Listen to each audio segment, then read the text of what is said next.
Russian-Ukraine conflict has been impossible to ignore, as stirring images of violence, bombed buildings and refugees take over the world's news channels.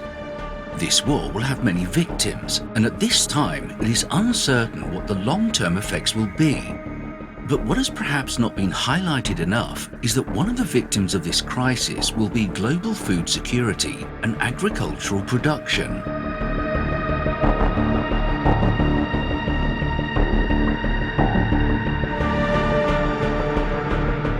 The past couple of years have already severely impacted food supply chains. This is due to certain producers needing to adjust their agricultural practices because of changing weather patterns, mostly caused by climate change.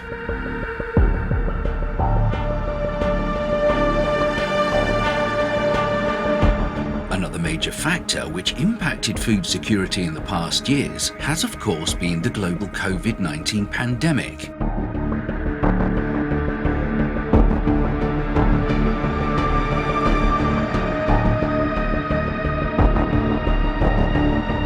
Global supply chains were already disrupted by these two unforeseen elements, and now they face being even more afflicted by the long-lasting impact of this conflict.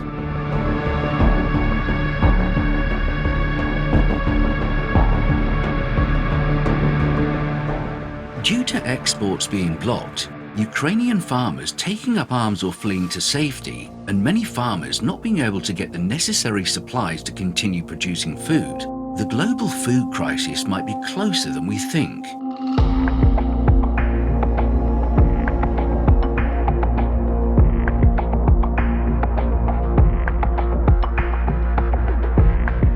Earlier this month, the UN's World Food Programme announced that the number of people bordering famine sits at about 44 million people, a significant jump from 2019's 27 million people. The main products causing the food shortage concerns are wheat, sunflower oil, and fertilizers. There are more than 50 countries that depend on Russia and Ukraine for their wheat, so much so that Ukraine is known as Europe's breadbasket. This staple constitutes about a fifth of the world's calories and protein intake.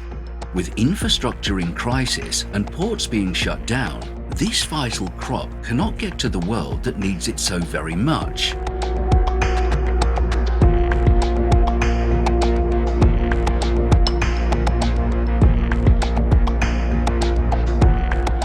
Approximately 70 to 80% of global sunflower oil exports come from Russia and Ukraine.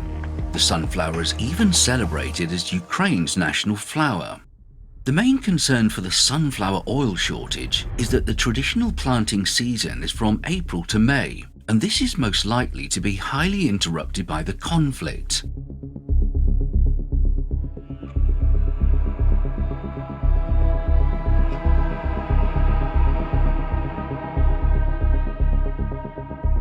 Many of the crops farmed for human consumption, as well as those farmed for animal feeds, rely on fertilizers. This has also been greatly disrupted as fertilizer prices have soared since the invasion, leaving many farmers unable to afford fertilizers for the upcoming planting season.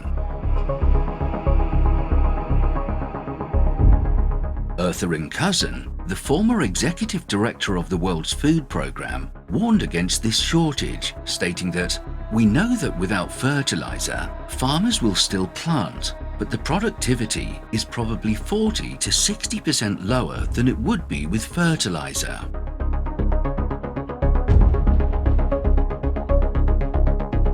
The global concern is also that the world's poorest countries, who have already been financially struggling during the pandemic, will bear the brunt of price increases and food shortages.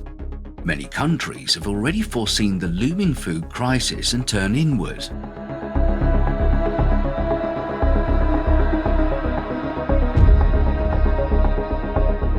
Supermarkets in Spain and Italy have started rationing the sale of sunflower oil to temper panic buying. Egypt has banned the export of wheat, lentils and beans amid concerns about food reserves.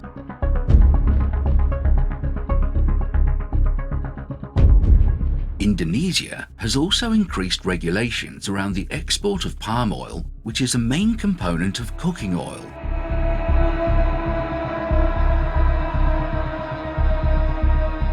These heightened restrictions will ultimately lead to unjust practices when food supply issues become an immediate reality.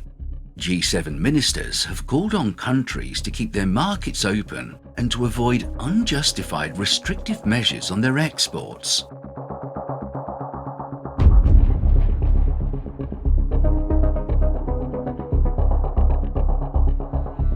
Relieving some of the pressures currently felt by global food systems begins with bringing peace to Ukraine and snuffing out this conflict. The impact of the war on food security will still be felt for some time to come, and it will be imperative for larger countries with excess food stocks to release some of those reserves, and for private citizens to support smallholder farmers where possible.